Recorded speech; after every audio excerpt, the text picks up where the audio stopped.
शं वरुणः शन्नो भवत्वर्यमा शन्न इन्द्रो बृहस्पतिः शन्नो विष्णुरुक्रमः ॐ शान्ति शान्ति शान्तिः।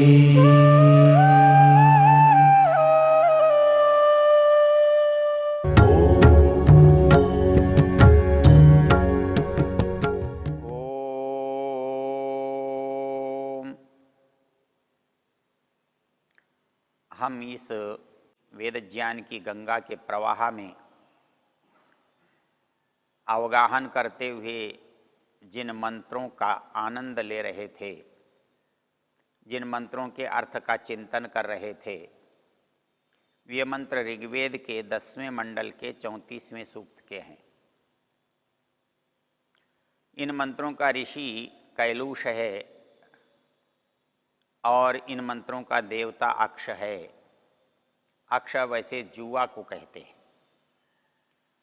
मंत्र था प्रावेपामा बृहतो मादयन्ती प्रवातेजा इरिणे वर्वृतानः सोमस्येव मौजवतस्य भक्षो विभीदको जागृभिर्मह्यमच्छन्। यहाँ हम पहली पंक्ति के पदों की चर्चा कर चुके हैं कि ये जो पासे हैं ये हिलते हुए कांपते हुए क्या करते हैं कि मुझे मदमत्त कर देते हैं, आनंदित कर देते हैं। मादयंती, यद्यपि ये सूखे हैं, ये नीरस हैं, नीरस स्थानों पर पैदा हुए हैं, लेकिन इनके अंदर मत्त बन करने की, मद को बढ़ाने की बहुत बड़ी क्षमता है। ये हम कैसे मदमत्त हो जाते हैं, आनंदित हो जाते हैं, तो उसके लिए एक उदाहरण दिया, सोमस्येव मौजवतस्य भक्षो। जैसे मौजवान स्थान पर पैदा होने वाला सोम मनुष्य को आनंदित करता है, वैसे ये मुझे मदमत्त कर रहे हैं। अब यहाँ हमारे लिए जो विचारणीय बिंदु बना और जिसकी हमने पीछे चर्चा की, वो चर्चा है सोम शब्द। क्योंकि वैदिक साहित्य में सोम शब्द का बहुतायत से प्रयोग हुआ है। स्वयं देवता है। सोम एक पदार्थ है। सोम एक नहीं अनेक वस्तुओं का नाम है। तो ऐसी स्थिति में सोम को शराब समझना या शराब मानना कहाँ तक ठीक है, ये हमारा विचारणीय प्रश्न है। हमने देखा था कि आसवन करने के कारण सोम और शराब में समानता है, और जो आनंदित करने का गुण है वो समान होते हुए भी भिन्न है। सोम का आनंद मनुष्य की बुद्धि को, चेतना को बढ़ाता है, और सुरा का जो आनंद है वो मनुष्य की चेतना को नष्ट करता है, बुद्धि को विशृंखलित करता है, उसको दबाता है। तो इसलिए हमारे पास होने वाला जो आनंद है वो एक शुद्ध सतोगुण का आनंद है, जो सोम का आनंद है, और एक अत्यंत तमोगुणी आनंद है, जो शराब से पैदा होने वाला आनंद जो हम मानते हैं। इस बात पर विचार करते हुए एक चीज को देख सकते हैं कि सोम एक वनस्पति का नाम है, और वनस्पति का जो आसवन है वो पीसना छानना तो होता है, लेकिन उसको शराब की तरह खट्टा नहीं किया जाता, किण्वीकरण नहीं किया जाता, सड़ाया नहीं जाता। इसलिए यह कहना कि सोम और शराब एक है, यह गलत है। इतना ही वर्णन आता है कि सोम की जो लता है उसको पीसा जाता है, और पीसने के बाद उसे निचोड़ा जाता है, और उसे यज्ञ में उसकी आहुति दी जाती है। आज तक कहीं भी यज्ञों में शराब की आहुति देने का विधान नहीं है, और कोई शराब की आहुति देता हुआ दिखाई भी नहीं देता है। तो ये सोचना कि सोम और शराब एक है, ये जानबूझकर दुष्टता का विचार प्रतीत होता है। दूसरी इसमें महत्वपूर्ण बात यह है कि जैसे सोम गुण वाला है, वो है शीतल गुण वाला, वो है बुद्धिवर्धक, वो है आनंद देने वाला, चेतना को बढ़ाने वाला। इसके विपरीत शराब या सुरा जो है वो मनुष्य को उत्तेजित करने वाली है, शरीर के अंदर उष्णता गर्मी पैदा करने वाली है और बुद्धि को मंद करने वाली है। हमारे यहाँ चिकित्सा शास्त्र में शराब का जो लक्षण किया गया है वो लक्षण है बुद्धिम लुम्पति यद द्रव्यम मदकारी तदुच्यते। ये मद पैदा कर लेता है। क्यों मद पैदा करता है? बुद्धिम लुम्पति, बुद्धि का लोप कर देता है, बुद्धि को काम करने के लिए अकर्मण्य बना देता है, निष्क्रिय कर देता है। तो इसलिए ये तुलना करना कि सोम और सुरा एक है, ये दुराग्रह मात्र है, इसमें कहीं भी कोई समानता नहीं है। इसके अतिरिक्त एक और वस्तु से भी, एक और नाम के कारण भी इसको हम पहचान सकते हैं। सोम शब्दों से जिन जिन चीजों का ग्रहण होता है उसमें शराब के गुण मिलते हैं या सोमरस के गुण मिलते हैं। ऐसा है कि आत्मा को भी सोम कहा जाता है, मन को भी सोम कहा जाता है, शरीर को भी सोम कहा जाता है, जल को भी सोम कहा जाता है, चंद्रमा को भी सोम कहा जाता है। सूर्य को सोम नहीं कहा जाता, चंद्रमा को सोम कहा जाता है। तो इन सब चीजों में जो सोम शब्द का ग्रहण है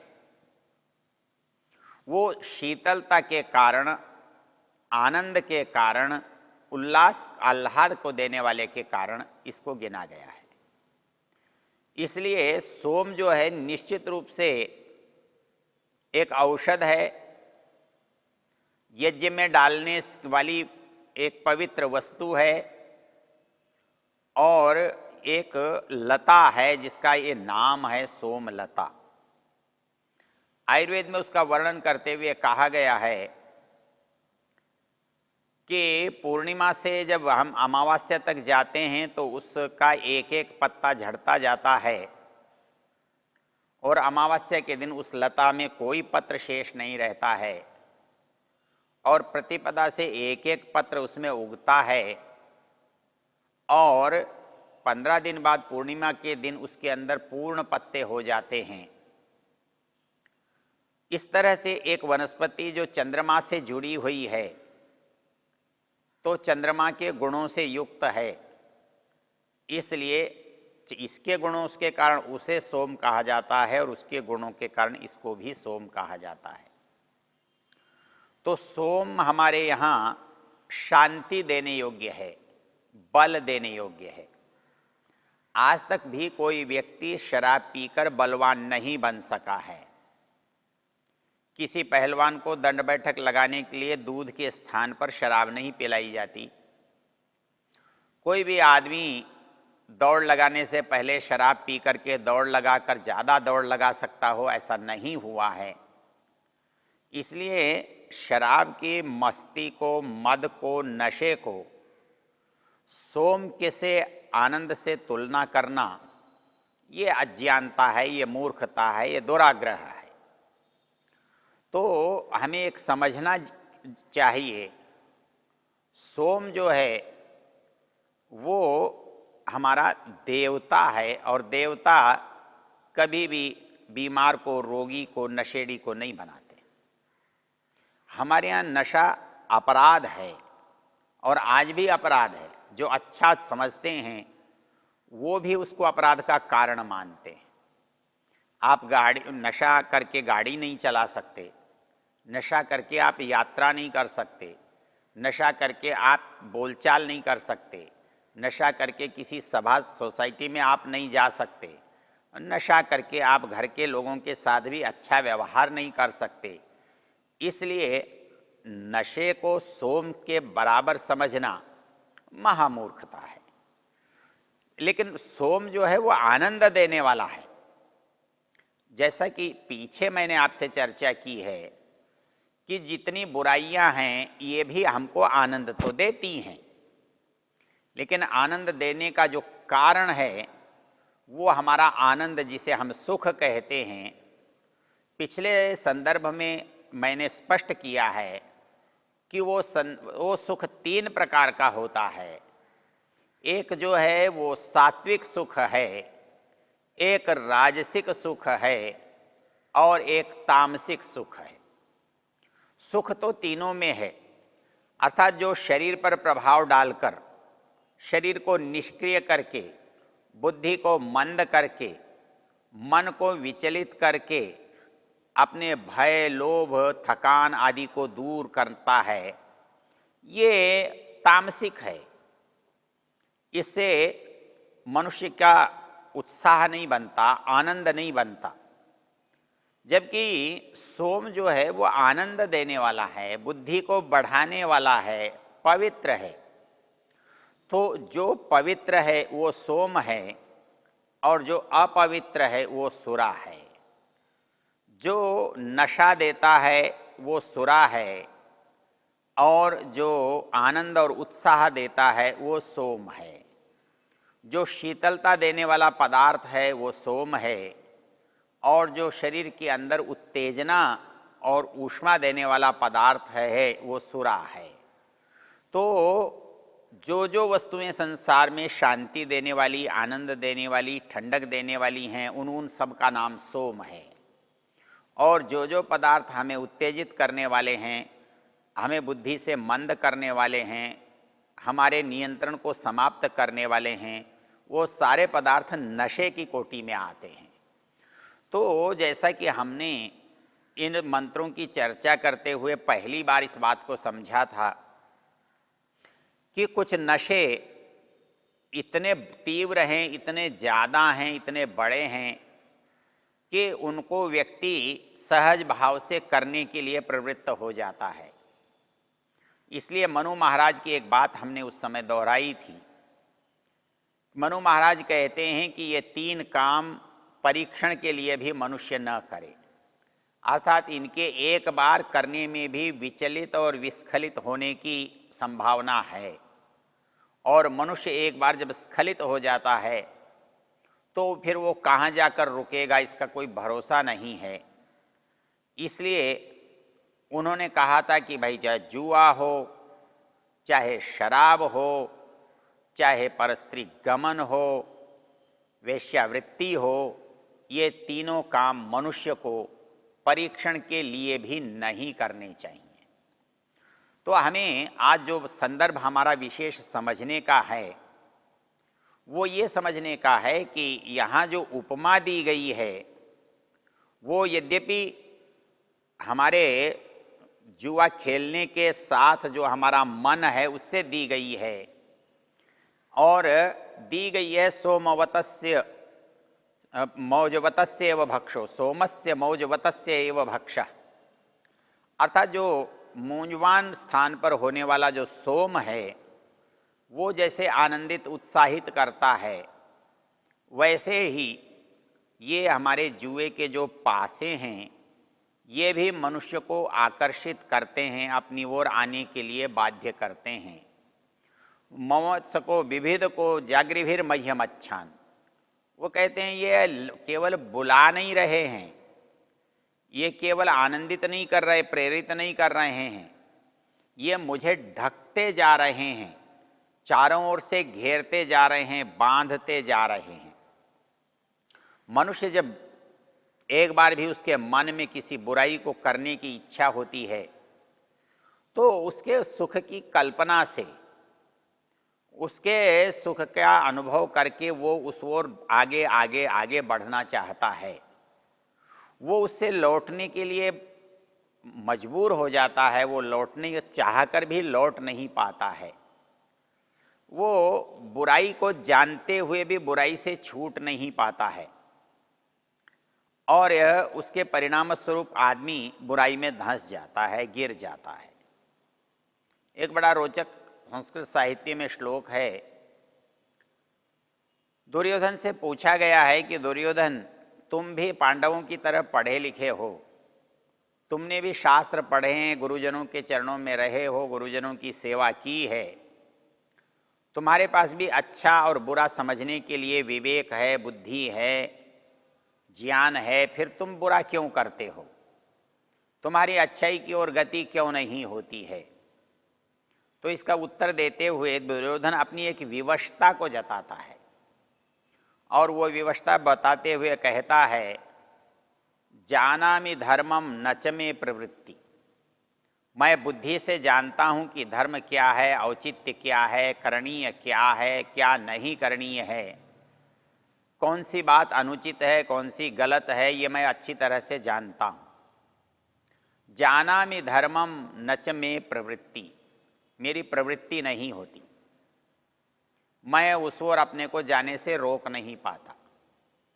जानाम्य अधर्मम नच में निवृत्ति, मैं अधर्म क्या है, अनुचित क्या है, गलत क्या है, मिथ्या क्या है, ये सब जानता हूं, लेकिन मैं उससे रुक नहीं सकता, जानते हुए भी रुक नहीं सकता। तो धर्म क्या है ये जानते हुए उधर प्रवृत्ति नहीं होती, अधर्म क्या है ये जानते हुए मेरी उससे निवृत्ति भी, रुकावट भी नहीं होती। क्यों नहीं होती? जानामि धर्मम नच में प्रवृत्ति, जानाम्यधर्मम नच में निवृत्ति। कहता है, केनापि देवेन हृदि स्थितेन यथा नियुक्तोस्मि तथा करो। कहता है, मेरे अंदर कोई बैठा है और वो मुझे जैसा करने के लिए मजबूर करता है, बाध्य करता है, विवश करता है, मैं वैसा ही कर लेता हूं। मैं फिर अच्छा और बुरा नहीं सोचता, क्या अच्छा है, क्या करना चाहिए, ये मेरा विषय नहीं रहता।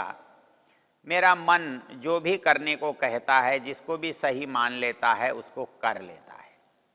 तो हमारे अंदर इस मंत्र से जो भाव हमको समझाने का आया है, मतलब बुराई के अंदर जो आकर्षण है, जो ताकत है, जो हमारे को विवश करने वाली बात है, हमें उसको जानने की आवश्यकता है। हम उसके लाभ को जो लाभ मान कर बैठे हुए हैं, उसके सुख को जो सुख मान करके बैठे हुए हैं, वो सुख हमको क्यों स्वीकार्य नहीं होना चाहिए, वो लाभ हमें क्यों नहीं मानना चाहिए। तो इसका ये जो उत्तर है इन मंत्रों में दिखाई देता है। क्योंकि बुराई हमें आकर्षित बहुत करती है, इसलिए बुराई से बचने के लिए बुराई के साथ रहना, बुराई की संगति करना, बुरे लोगों के साथ उठना बैठना इसलिए खतरनाक है, इसलिए आपत्तिजनक है, इसलिए बुरा है कि उस पर जो पकड़ने की क्षमता है बुराई की, वो बहुत अधिक है। वो बहुत तेजी से मनुष्य को अपने वश में कर लेती है। तो जैसे वश में करने वाले जो दुर्गुण हैं, वो चाहे जुआ है, वो चाहे शराब है, वो चाहे व्यभिचार है, वो चाहे दूसरी और बातें हैं, तो इसलिए शास्त्र उनसे दूर रहने की प्रेरणा देता है और मनुष्य को अच्छे मार्ग पर चलने के लिए निर्देश देता है। यही इन मंत्रों का भाव है।